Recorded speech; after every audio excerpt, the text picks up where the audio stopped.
How to feed fish in Fishdom. Hi guys, it's Mekran from Gaming for Beginners. Today I am going to guide you how to feed fish in Fishdom.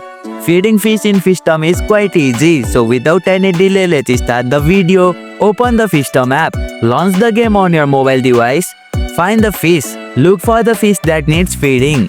They usually swim around in your aquarium. Feed icon. If your fish are hungry, a feed icon often represented by a fish bowl will appear near the fish or in the aquarium. Tap to feed. Tap on the feed icon to give your fish food. The fish will swim toward the food and you will see them eating.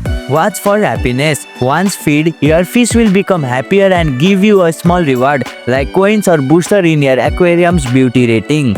And here you go, it's done. That's how you can feed fish in Fishdom. If you liked our video, press the thumbs up and share button. If you have any question, comment down below and don't forget to subscribe the channel for more tutorials.